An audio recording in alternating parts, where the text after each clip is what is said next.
Hello everyone, welcome to new class. We are all set about to start a new chapter, that is diffraction of light. Last ক্লাসে আমরা optical instrument complete করেছিলাম। Optical ইনস্ট্রুমেন্টে resolving পাওয়ার বুঝতে গিয়ে আমরা কিছু জিনিস আমি মেনশন করেছিলাম অ্যাবাউট ডিফ্র্যাকশন। সো আজকে আমরা ডিফ্র্যাকশনের ব্যাপারে পুরোটা জানবো। Okay, so let's start. তো হোয়াট ইজ ডিফ্র্যাকশন? ওকে, তো সেটা বলার আগে ফার্স্ট আমাদের জানতে হবে যে what is rectilinear propagation of light.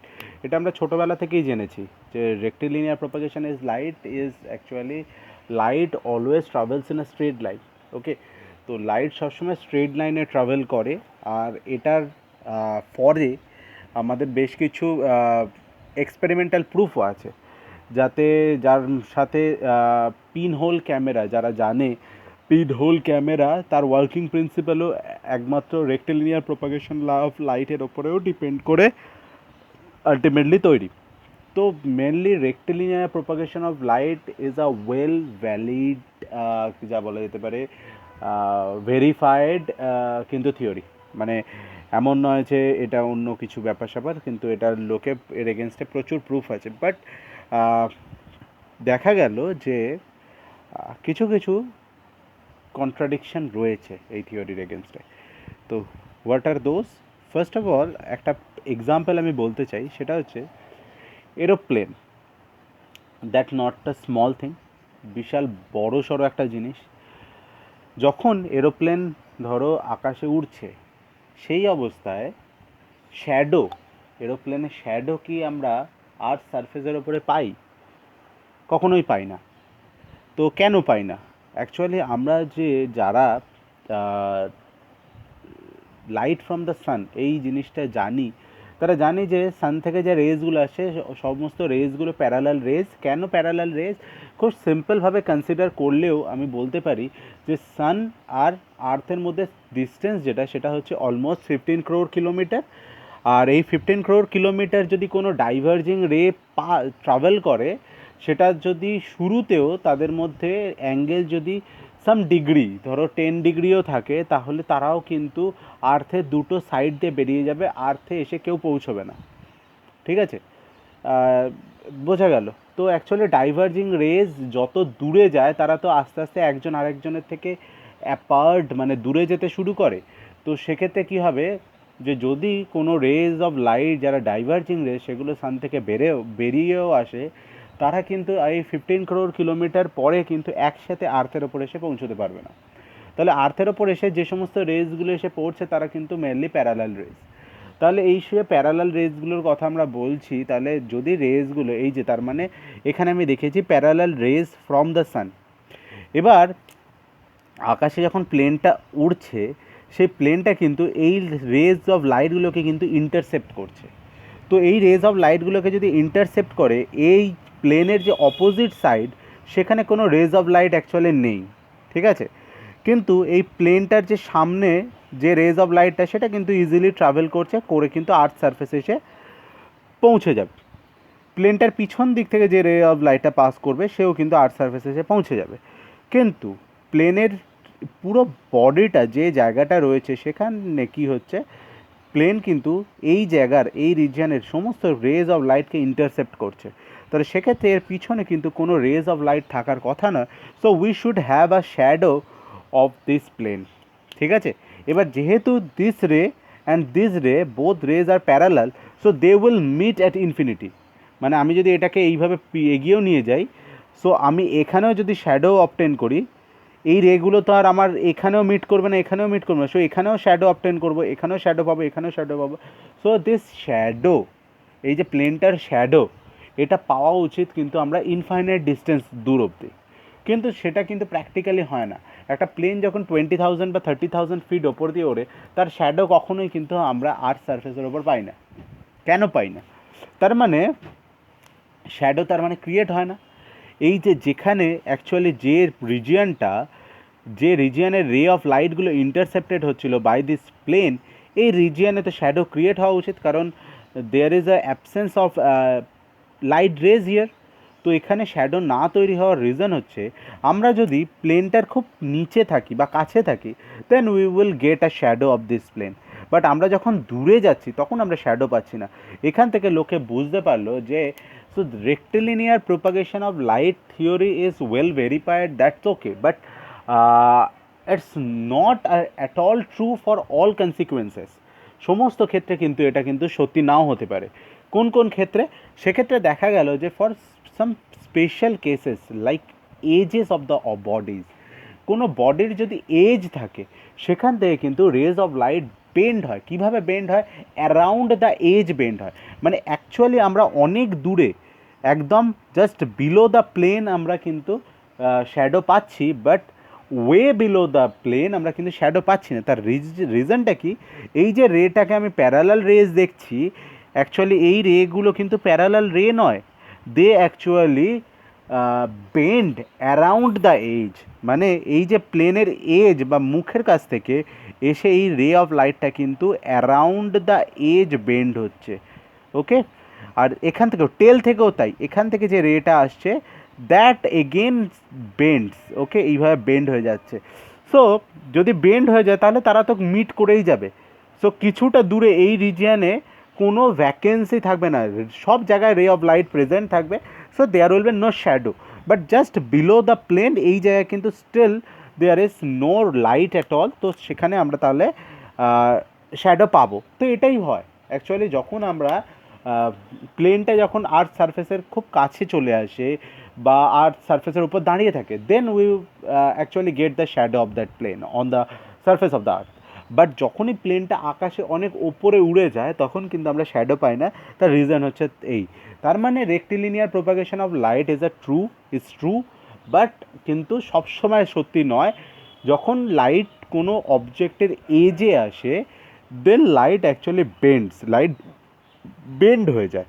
এই ঘটনাটাকেই বলা হয় কিন্তু diffraction. So what is diffraction? Diffraction is a phenomenon of bending of light. Light যে বেন্ড হচ্ছে সেটাই হচ্ছে অ্যাকচুয়ালি ডিফ্র্যাকশন। ঠিক আছে, এবার তো এটার এগেনস্টেও কিন্তু বেশ কিছু প্রুফ, আর একটা আমরা জিনিস এটার এগেনস্টে কিন্তু একটা এভিডেন্স দাঁড় করাতে পারি, সেটা হচ্ছে একটু দেখে নাও। এখানে আমি আর একটা জাস্ট এক্সাম্পল দিয়েছি, যে এক্সাম্পলটা অ্যাকচুয়ালি দেখাচ্ছে যে এখানে আমাদের যে রেজ অফ লাইটগুলো আসছে তারা কিন্তু প্যারালাল রেজ, মানে আমাদের ইনসিডেন্ট ওয়েভ ফ্রন্টটা হচ্ছে প্লেন ওয়েভ ফ্রন্ট। এটা আমরা আগেই করেছি যে প্যারালাল রেজ অফ লাইটের জন্য ওয়েভ ফ্রন্ট যেটা হয় সেটা প্লেন ওয়েভ ফ্রন্ট হয়। তো এটা হচ্ছে একটা প্লেন ওয়েভ ফ্রন্ট যেটা ইনসিডেন্ট হচ্ছে, এটা তো মেবি কামিং ফ্রম দ্য সান থেকে আসছে, তাই জন্য প্যারালাল রেজ। এবার আমি একটা ঘর রয়েছে আমার এখানে, ঠিক আছে, জাস্ট একটা ঘর রয়েছে। এবার এই ঘরটার সামনে শুধু একটা মাত্র ওপেনিং রয়েছে, এইটুকু একটা খোলা অংশ রয়েছে, তার মানে লাইট এইটুকু অংশ দিয়ে এন্টার করতে পারবে। তো তাই হচ্ছে আমরা দেখতে পাচ্ছি রে 1, রে 2, রে 3, রে 4 অ্যান্ড রে 5, 5খানা রে কিন্তু এখানে এন্টার করেছে এই ধরো ওপেনিং দিয়ে। এবার since this ray of lights are parallel to each other, তাহলে এদের কী হওয়া উচিত? এদের সোজা এইভাবে যাওয়া উচিত, গিয়ে অপোজিট যে ওয়াল রয়েছে সেই ওয়ালের ওপর সোজা গিয়ে পড়া উচিত। তাহলে অপোজিট ওয়ালের শুধুমাত্র এইখানে যত বড়, মানে এই যে এই যে ওপেনিং রয়েছে, this is the dimension of the opening, যা অপোজিট ওয়ালের ঠিক সেই জায়গাটায় সেম ডাইমেনশনের একটা এরিয়ার ওপরেই ব্রাইট স্পট ক্রিয়েট হওয়া উচিত, কারণ লাইট তো প্যারালাল রে সোজা এখানে ট্রাভেল করবে। কিন্তু এক্স্যাক্টলি নয়। তোমরা যদি দেখবে যে কোনো ঘরের যদি দরজা খুলে রাখো বা একটা জানলার, পুরো ঘর অন্ধকার, জানলার একটা ছোট্ট অংশ খোলা আছে, সেখান দিয়ে রে অফ লাইট এন্টার করছে, যদি দেখো অপোজিট দেওয়ালের শুধুমাত্র ওই অংশটাতেই শুধু লাইট পড়ছে তা নয়, রাদার তার চারিদিকে একটা ব্রাইট রিজিয়ন ক্রিয়েট হয়। মানে শুধু এইটুকু ব্রাইট স্পট তা নয়, বরঞ্চ রাদার একটা বড় রিজিয়ন কিন্তু ব্রাইট হয়ে যায়, আলো পড়ে যায়। কেন? What is the reason behind that? এটা যদি জানতে হয় তাহলে আমাদের সেই ডিফ্র্যাকশনের কনসেপ্ট নিয়ে আসতে হবে। কেন? এটার রিজন হচ্ছে, ওকে ফাইন, প্যারালাল রেস, কিছু রে সোজা গিয়ে অপোজিট ওয়ালের গিয়ে পড়বে, তাহলে এই রিজিয়নটা তো অনেক বেশি ব্রাইট হবে। বাট যে রেগুলো, এই দেখো এটা কিন্তু edge, this one is edge, এটাও কিন্তু এজ।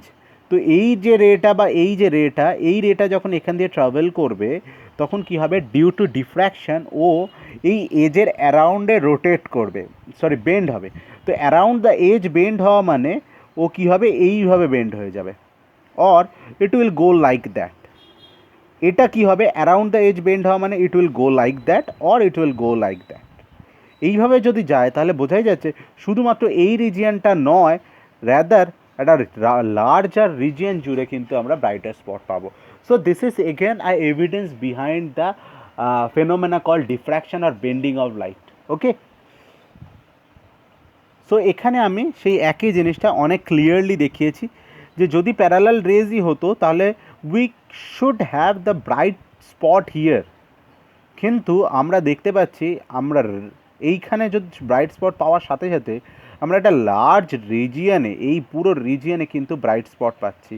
তো সেক্ষেত্রে লাইট এইভাবে বেন্ড হচ্ছে, that's why we are getting this large region of bright spot.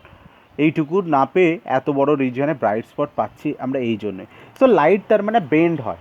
ওকে, তো লাইট যদি বেন্ড হয় তো সেক্ষেত্রে আমরা আমরা দেখবো বা প্র্যাকটিক্যালি এটা দেখা যায় যে single slit can produce this kind of pattern.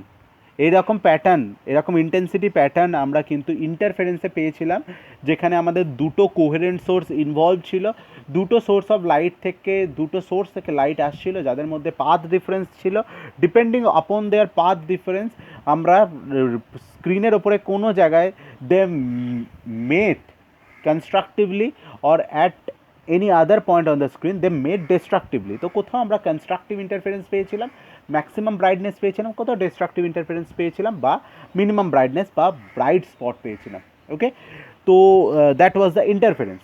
But এখানে আমরা দেখব যে this is well known experiment by Fraunhofer, that is call single slit experiment, যেখানে একটা স্লিট ইউজ করা হয়েছে, নট টু ডাবল স্লিট, একটাই স্লিট, একটাই ওপেনিং অফ লাইট।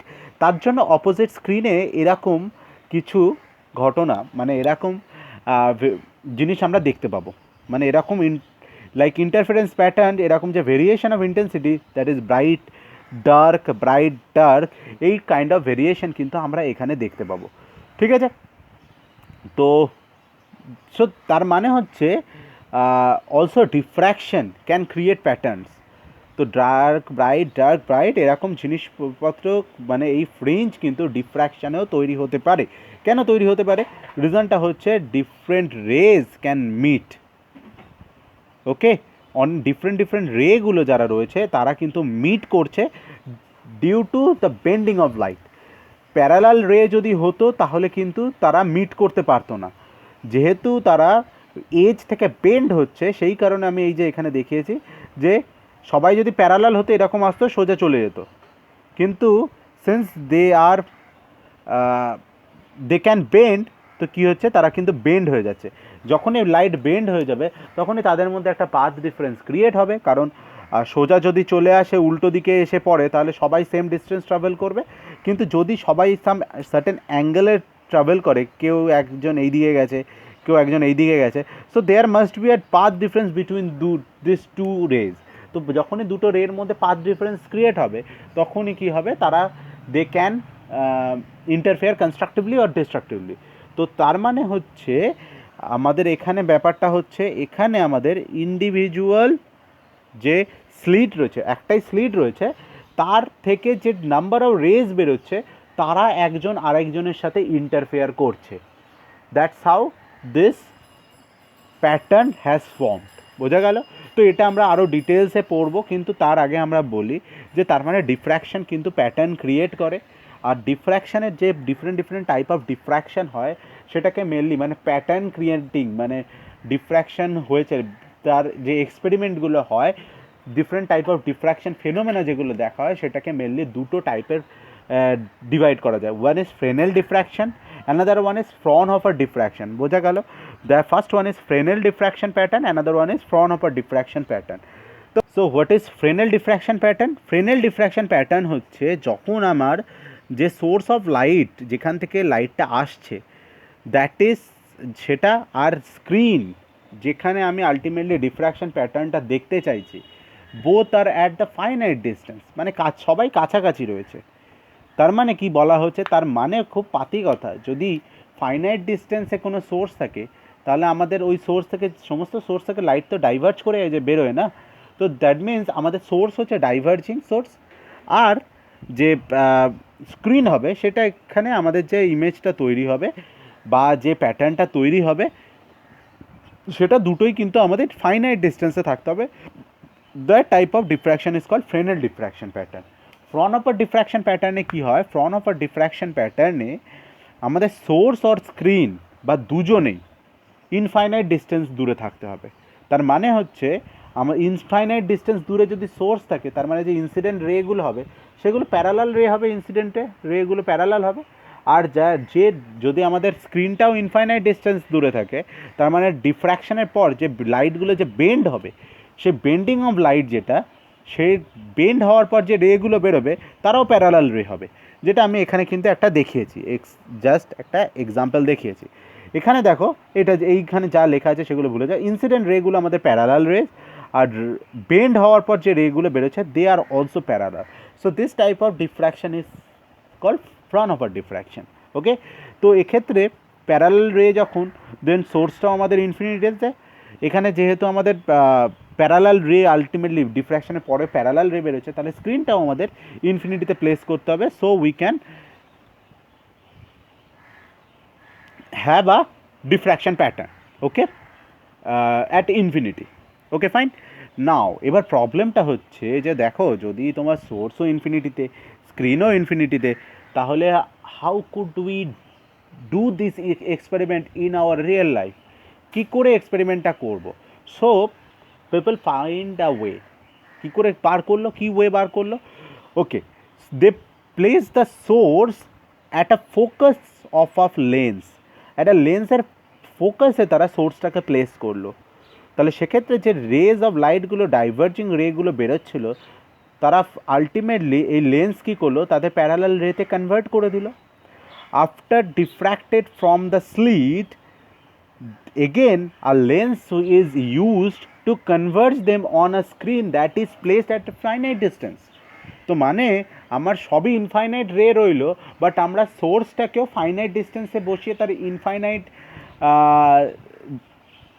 সোর্সের মধ্যে সেটাকে বিহেভ করাতে পারলাম। মানে আমরা সোর্সটাকে ফাইনাইট ডিস্টেন্সে বসিয়েছি, বাট আমরা লেন্স ইউজ করে যে রেগুলো আছে সেগুলোকে প্যারালাল রেতে কনভার্ট করে ফেলেছি। তার মানে কি হলো? Somehow we placed this source to the infinity. মানে এই যে প্যারালাল রেতে কনভার্ট হয়ে গেল, তার মানে এই সোর্সের একটা ইমেজ ইনফিনিটিতে তৈরি হয়ে গেছে, আর সেখান থেকে যেন মনে হচ্ছে লাইটটা আসছে, এরকম একটা ব্যাপার হলো। অ্যান্ড আমরা কী করলাম? এখানে যে প্যারালাল রে সেগুলোকে ফোকাস করলাম স্ক্রিনের ওপর, তার মানে আমাদের এগেন ইমেজটাও কিন্তু ফাইনাইট ডিস্টেন্সে তৈরি হয়ে গেল। Okay, so that's how we actually do this type of experiment in our real life. Okay, so let's start with the Fraunhofer single slit experiment. আমাদের সিলেবাসে শুধুমাত্র ফ্রনহফার সিঙ্গল স্লিট এক্সপেরিমেন্টই আছে, এছাড়া আর কিছু নেই। তো সেটা দিয়ে শুরু করা যাক। তো সেটা দিয়ে শুরু করার আগে আমি যেরকম বলেছিলাম যে কেন, তার মানে this is the single slit experiment, যেখানে শুধুমাত্র একটা স্লিট ইউজ করা হয়েছে, যার incident wave front obviously a plane wave front, মানে প্যারালাল রে ইনসিডেন্ট হয়েছে, কিন্তু এখান থেকে যে রেগুলো আছে তারা কিন্তু বেন্ড হয়ে গেছে। ওকে, এবার আমরা ধরে নিলাম যে লাইটটা যে বেন্ড হয়েছে, আমরা কি জানি, আমাদের যে স্লিট হয় তার ঠিক উল্টো দিকে আমাদের সেন্ট্রাল ম্যাক্সিমা তৈরি হয়। তো স্লিট যেটা আমার, তার মাঝখানে এটা, তার ঠিক উল্টো দিকে আমাদের এখানে সেন্ট্রাল ম্যাক্সিমা ক্রিয়েট হয়েছে। ঠিক আছে, এটা এক্সপেরিমেন্ট একদমই। আর আমরা ধরে নিচ্ছি যে ধরো যে কোনো একটা জায়গা বা যে কোনো একটা পজিশন, এই জায়গায়, এইখানটা আমি ধরলাম, এখানে যে রে অফ লাইটগুলো পৌঁছচ্ছে, এই যে রে অফ লাইটটা পৌঁছলো, সেটা কিন্তু সেন্ট্রাল ম্যাক্সিমার ডাইরেকশানের সাথে থিটা অ্যাঙ্গেল করে গেছে। তো এখানে যে মিনিমাটা তৈরি হয়েছে, that is at a angular position theta with respect to the central maxima. Central maxima থেকে থিটা অ্যাঙ্গুলার ডিস্টেন্সে সেটা আছে। ওকে, এবার দুটো রে আমি ধরছি, দুটো রে, একটা হচ্ছে এইখান দিয়ে গেছে আর একটা গেছে আমাদের এইখান দিয়ে। এই দুটো রে কিন্তু দেখো ভালো করে, এই দুটো রে কিন্তু বেন্ড হয়েছে। তাহলে এদের মধ্যে একটা পাথ ডিফারেন্স ক্রিয়েট হবে। কি করে ক্রিয়েট হবে? এখান থেকে যদি আমি একটা এই রের ওপরে পারপেন্ডিকুলার ড্র করি, তাহলে দেখো দিস লেন্থ ইজ সেম, এই লেন্থটা পুরোটা সেম, শুধুমাত্র এইটুকু হচ্ছে আমার তাহলে এক্সট্রা পাথ যেটা এ ট্রাভেল করেছে। ঠিক আছে, এই অ্যাঙ্গেলটা থিটা হলে তার মানে এই অ্যাঙ্গেলটাও থিটা হয়। কেন হয়? কারণ এটা তো আমাদের সেই ওই যে এক ব্যাপারটা ছিল, এটা আমাদের ওয়েভ ফ্রন্ট, তাহলে ওয়েভ ফ্রন্ট এই যে সারফেসের সাথে থিটা অ্যাঙ্গেলেই থাকবে। তাহলে এটা যদি থিটা হয়, এটা যদি এ হয়, তাহলে এই যে হাইট, এটা হাইট দেখো ভালো করে, this is the right angle triangle, এটা হচ্ছে বেস, এটা হচ্ছে হাইট, এটা হচ্ছে হাইপোটেনিউস। তাহলে এটা হয়ে গেল আমার এ sine theta.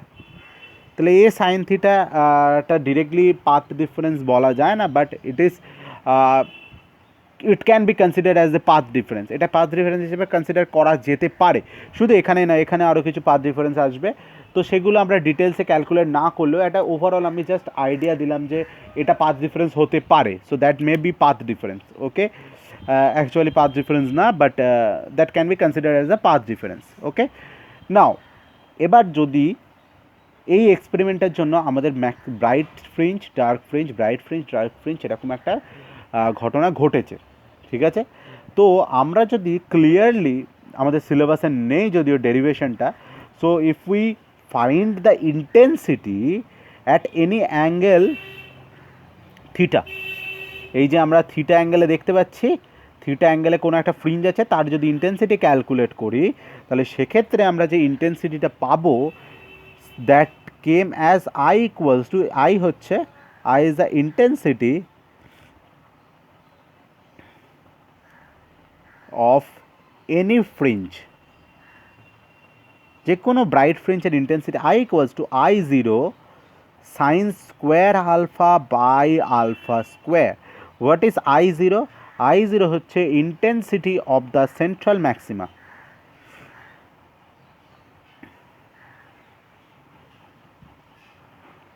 Okay, fine. And what is alpha? Alpha তো এখানে কোথাও দেখলাম না। আচ্ছা, আলফার ভ্যালুটা আমি বলে দিচ্ছি, যদি ডেরিভেশনটা আমাদের সিলেবাসে নেই তাই জন্য আমি শুধু ভ্যালুগুলো, ইনফরমেশনগুলো দিয়ে দিচ্ছি। Alpha is your pi by lambda a sine theta, এটা হচ্ছে আমাদের আলফা। ওকে, সো এবার আমাদের এইখান থেকে কোথায় ম্যাক্সিমা আর কোথায় মিনিমা হবে তার কন্ডিশন বার করতে হবে। ভালো করে ভেবে দেখো, যদি আলফাটা আমার, যদি আমাদের আলফাটা এম পাই হয়, তাহলে দেখো সাইন আলফা জিরো হয়ে যায়, তাহলে দেন আওয়ার ইন্টেন্সিটি কী হবে? জিরো হবে। তার মানে আমাদের আলফা যদি এম পাই হয়, দেন আমাদের আইটা কিন্তু জিরো হবে। So that will be the condition for minima. So this is the condition for minima, condition for minima. But একটা কন্ডিশন আছে, কন্ডিশন হচ্ছে m must have the value 1 2 3 4, zero হতে পারবে না। কারণ এম যদি জিরো হয় তার মানে হচ্ছে আলফা জিরো, আলফা জিরো মানে হচ্ছে sine zero by alpha again zero, sine zero by zero, sine zero by zero that gives you one, sine zero by zero কিন্তু ওয়ান হয়। এটা লিমিটে আছে, তোমরা পরে হয়তো বা করেছো আমি জানি না। Sine zero by limit alpha tends to zero, sine alpha by alpha এটা কিন্তু ওয়ান হবে। So that, for that condition m যদি তোমার জিরো হয়ে যায়, এই জিনিসটা কিন্তু তোমার I equals to I zero দেবে, এই টার্মটা কিন্তু ওয়ান হয়ে যাবে। ওকে, যদি আমি এখানে লিখে দিচ্ছি, if m equals to zero then I equals to I zero. রিজনটা কি? রিজনটা হচ্ছে limit alpha tends to zero, m zero হয়ে গেলে আলফা জিরো হয়ে যাবে। দেখো বসিয়ে দেখো, এই limit alpha tends to zero, sine alpha by alpha is your one. যদি এই জিনিসটা ওয়ান হয়ে যায়, I equals to I zero, তার মানে for m equals to zero this is the condition for central maxima. তো এম ইকুয়ালস টু জিরো হচ্ছে condition for central maxima. তাহলে এম ইকুয়ালস টু জিরো বসালে তুমি সেন্ট্রাল ম্যাক্সিমা পাবে। Okay, intensity পাবে central maxima. কিন্তু এম যদি 1 2 3 4 পাও বসাও, তাহলে এই টার্মটা 0 হয়ে যাবে, দেন ইন্টেন্সিটি হয়ে যাবে 0, তার মানে this is the condition for minima. তো this condition alpha equals to m pi, this is the condition for minima except m equals to 0। Okay, তো আমরা কি পড়লাম? Alpha equals to m pi for minima, alpha এর value পেয়েছি pi by lambda a sine theta, that is your m pi, pi pi বাদ যাবে, তাহলে a sine theta equals to m lambda, this is the condition for minima, this is the condition for minima. Okay, similarly আমরা দেখাতে পারি a sine theta equals to 2m plus 1 lambda by 2, this is the condition for maxima, maxima, not the central maxima, this is condition for maxima except central maxima। কি দেখলাম? Central ম্যাক্সিমার জন্য এই কন্ডিশনটাই, but m equals to 0, আর এখানে this is a condition for minima for m equals to 1 2 3 and 4 and so on except central maxima। ওকে, বোঝা গেল? সো এই হচ্ছে ব্যাপার। তো এইরকম একটা ডিফ্র্যাকশন প্যাটার্ন পেলাম, যার কন্ডিশন আমরা দেখলাম, কন্ডিশন সেন্ট্রাল ম্যাক্সিমার কন্ডিশন হচ্ছে a sine theta equals to m lambda, আর বাকি যে central this is the condition for minima, বাকি যে ম্যাক্সিমাগুলো রয়েছে এক্সেপ্ট সেন্ট্রাল ম্যাক্সিমা, যেগুলোকে বলা হয় secondary maxima, this is the condition for maxima নয়, এটা র্যাদার বলা ভালো হবে secondary maxima, secondary maxima, so this one is secondary maxima। ঠিক আছে, তো এই হচ্ছে ব্যাপার স্যাপার। ওকে, তো এই হলো ব্যাপার।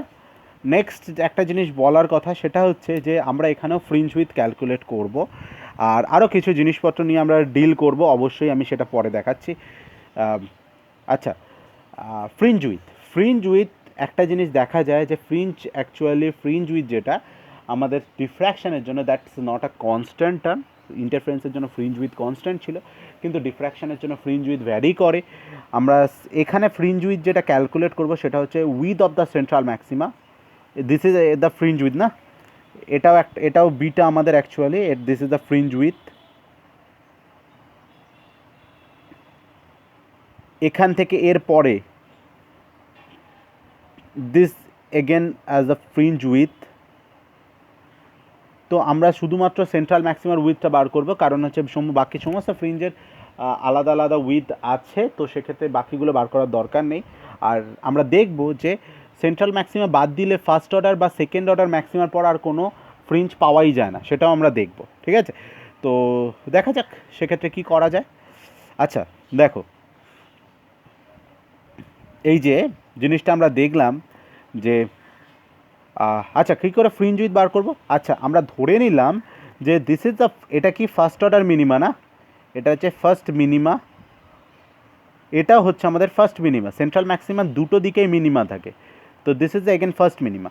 তো আমরা একটা কাজ করি, সেন্ট্রাল ম্যাক্সিমার সাথে ফার্স্ট মিনিমার যে অ্যাঙ্গুলার পজিশন, আমি সেটা ধরে নিলাম যে থিটা, ফার্স্ট মিনিমার অ্যাঙ্গুলার পজিশন হচ্ছে থিটা, তাহলে মিনিমার কন্ডিশন অনুযায়ী আমরা কী লিখতে পারি? For first order minima a sine theta equals to m lambda, first order minima না, তাহলে এম ইকুয়ালস টু আমাদের 1 হয়ে যাবে, so that is a sine theta equals to just lambda. Okay, একটু ঠিক আছে।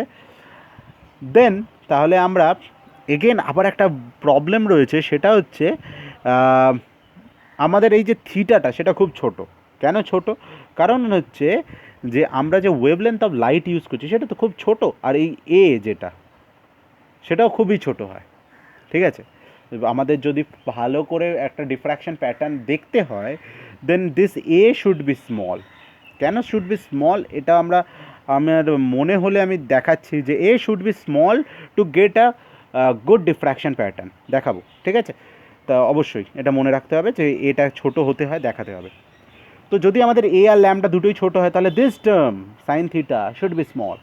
তাহলে ছোট হয়ে গেলে a sine theta near equals to theta লেখা যেতে পারে, so that will be a theta equals to lambda, theta equals to lambda by a. Okay, এবার দেখো ভালো করে, ফার্স্ট মিনিমার পজিশন থিটা, এগেন এই দিকেরও থিটা, তাহলে বলা যেতে পারে না সেন্ট্রাল ম্যাক্সিমার যে angular with that is theta plus theta 2 theta.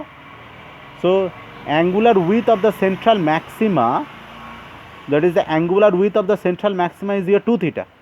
Okay, 2 theta মানে হচ্ছে 2 ইন্টু ল্যামডা বাই এ। এবার আমি ধরলাম this is the source and this is the screen, source আর স্ক্রিনের মধ্যে ডিস্টেন্স হচ্ছে আমাদের ডি। ওকে, এবার আমরা একটা ফর্মুলা তো জানি, S equals to R theta, এই ফর্মুলাটা জানি, that corresponds to a length of the arc. এই যে এই ঘটনাটা, দিস ইজ থিটা, রেডিয়াস হচ্ছে আর, আর এই যে আর্কের লেন্থ সেটা হচ্ছে s, sorry, so s equals to R theta হচ্ছে actually this is the arc, length of the arc s, radius r and theta. এই রিলেশনশিপটা আমরা অলরেডি জানি। তো এখানেও আমাদের সিমিলার টাইপ অফ থিং কিন্তু হয়েছে। তো this is 2 theta, that can be considered as an arc, তাই না, এটা একটা আর্ক হিসাবে কনসিডার করা যেতে পারে। This is D is your, এই যে D that is your radius. So you can use this formula to find this width. তো fringe width equals to s, that is the fringe width D, ওই আমাদের এসের মতো, equals to r, r is your D and theta is your 2 theta. Here বোঝা গেল, S equals to আর থিটার মধ্যে আমরা বার করে নিলাম 2 theta into d, and again theta is our 2 lambda by a is your 2 theta, তো বসিয়ে দিলে 2 ল্যামডা এ বাই এ। এবার এইখান থেকে কিছু জিনিস বোঝা গেল, যেমন ডিফ্র্যাকশন প্যাটার্ন, যে fringe width that depends on the wavelength of light. Okay, এটার উপর ডিপেন্ড করে, যেটাও আমাদের ওখানেও ছিল, সেকেন্ডারি তোমার ইন্টারফারেন্সেও ছিল।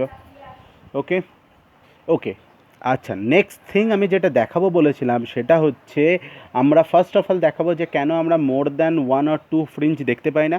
আর সেকেন্ড যেটা দেখাবো সেটা হচ্ছে যে আমাদের ওই কী বলে, কোনটা দেখাবো বলেছিলাম, ওয়েট, হ্যাঁ, যে আমাদের যদি ঠিকঠাক অনেকগুলো ফ্রিঞ্জ দেখতে হয়, why should have this a small, আমাদের যে slit with, opening of the slit, সেটা ছোট হতে কেন হয় যদি আমাদের ভালো করে ডিফ্র্যাকশন প্যাটার্ন দেখতে হয়। ওকে, তো সেক্ষেত্রে আমরা we will start with this formula, I equals to I zero sine square alpha by alpha square. Okay, তো ফার্স্ট আমরা স্টার্ট করি, what is alpha. Alpha is your alpha is your pi by lambda a sin theta. Okay, তো এখান থেকে বোঝা যাচ্ছে I আমার increase করবে ইফ আলফা ডিক্রিজেস, এই জায়গাটা থেকে, বিকজ সাইন আলফার ভ্যালু নিয়ে আমাদের কিছু লাভ নেই, কারণ সাইন আলফার যে ভ্যালু সেটা 0 to 1 মধ্যেই ভ্যারি করবে, আলফা খুব ছোট হোক বড় হোক কিছু যায় আসে না, ওর ভ্যালু 0 to 1 মধ্যেই ভ্যারি করবে সাইন স্কোয়ার আলফার ভ্যালু।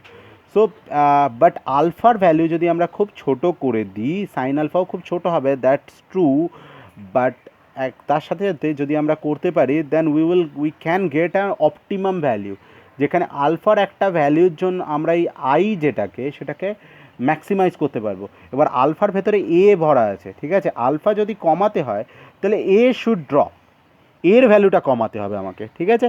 তো তার মানে ইন্টেন্সিটি যেটা, সেটা যদি আমাকে ম্যাক্সিমাইজ করতে হয় তাহলে কোথাও আমাকে গিয়ে আলফাটাকে অপটিমাইজ করতে হবে, অপটিমাইজ মিনস মিনিমাইজ করতে হবে, অ্যান্ড দেন এই আলফাটাকে মিনিমাইজ করতে গিয়ে আমরা দেখব এ যেটা সেটাও মিনিমাইজ হচ্ছে আমার। ওকে, এই যে এ স্লিট উইথ যেটা সেটাও মিনিমাইজ হচ্ছে।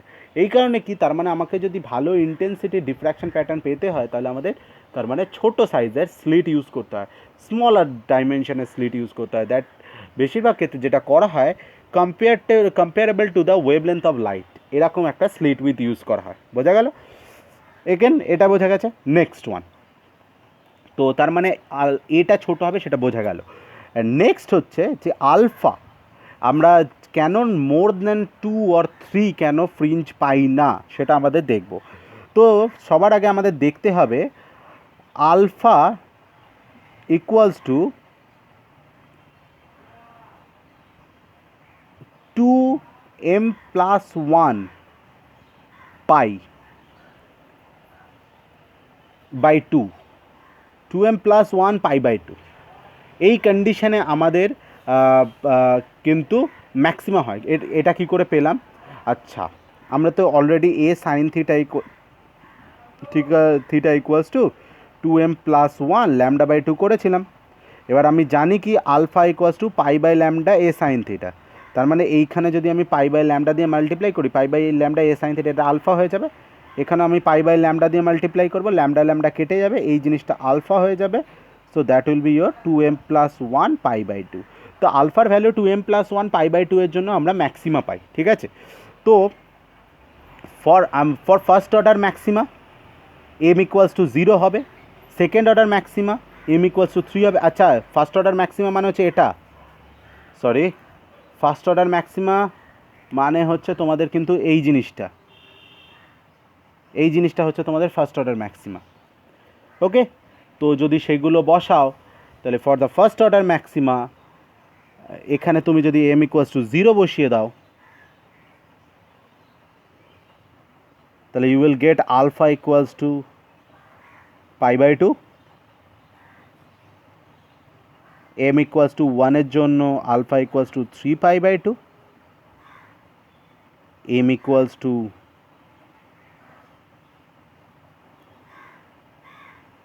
2 এর জন্য আলফার ভ্যালু 5 π/2। ওকে, আচ্ছা, π/2, 3 π/2, 5 π/2 যাই বসাও না কেন, this thing sine alpha, sine π/2, sine 3 π/2, 5 π/2 সব কিন্তু 1। তাহলে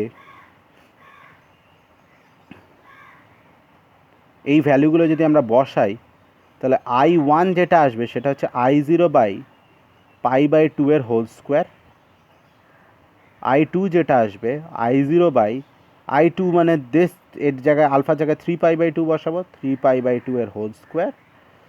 I3 যেটা আসবে I0/5 π/2 এর হোল স্কোয়ার। তার মানে বোঝা যাচ্ছে এই ফ্যাক্টরগুলো কী কী, দ্যাট ইজ 1.5 ইন্টু পাই তার whole square, 1.5 is 2.25 and pi square হচ্ছে 9। তার মানে দিস ইজ অলমোস্ট 20 বা 23 এর কাছাকাছি।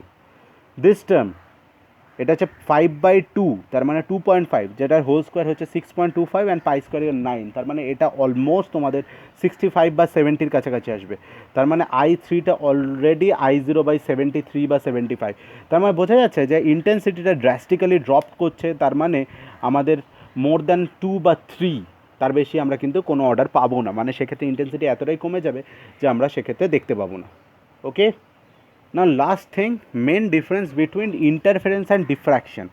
তো ফার্স্ট আমাদের ইন্টারফারেন্স অ্যান্ড দেন ডিফ্র্যাকশন, এই দুটোতেই আমরা ফ্রিঞ্জ পাই একই রকম, ঠিক আছে, ডার্ক ব্রাইট এরকম ফ্রিঞ্জ পাই। বাট ডিফারেন্স কী কী? ফার্স্ট অফ অল, ইন্টারফারেন্সে যেটা হয়, 2 স্লিটস আর ইনভলভড, আর সেক্ষেত্রে দে আর কোহেরেন্ট। বা আমি যদি ডিটেলসে বলতে চাই তাহলে সেক্ষেত্রে আমি বলতে পারি rays from 2 different wave front, মানে এখান থেকে এইখানে যে একটা ওয়েভ ফ্রন্ট আছে, এখানে একটা ওয়েভ ফ্রন্ট আছে, এখান থেকে একটা রে আসছে, এখান থেকে রে আসছে, দুটো সুপার ইম্পোজড হচ্ছে, ঠিক আছে। আর that is your interference. And what is diffraction? One slit is sufficient. আর এখানে যেটা হয় সেটা হচ্ছে 2 rays from 2 secondary wavelet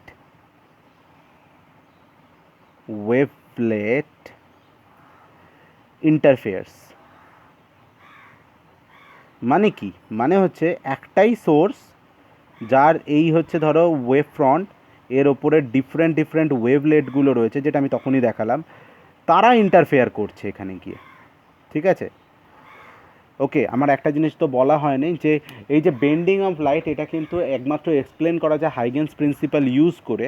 আর এখান থেকেই আমরা একমাত্র বলতে পারি যে কেন সিঙ্গেল স্লিট থাকা সত্ত্বেও কেন দুটোর ওয়েভ ইন্টারফেয়ার করবে, সেটাও এক্সপ্লেন এখান থেকেই করা যায়।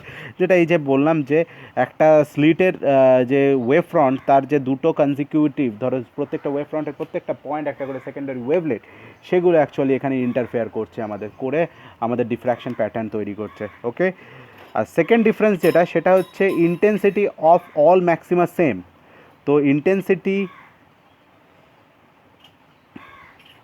অফ অল ম্যাক্সিমাস আর সেম, বাট এখানে দেখতে পেলাম যে ইন্টেন্সিটি কিন্তু ড্রপ করে, ড্রাস্টিক্যালি ফল করে। So intensity falls, intensity falls with the order. ঠিক আছে, আর থার্ড পয়েন্টটা নিজেরা লিখে নেবে, সেটা আমি বলে দিচ্ছি। সেটা হচ্ছে ফ্রিঞ্জ উইথ ইন্টারফারেন্সের জন্য কনস্ট্যান্ট থাকে, ডিফ্র্যাকশনের জন্য কিন্তু ফ্রিঞ্জ উইথ চেঞ্জ হয়। Okay, so this is all about diffraction. So let's end today's class. Thank you.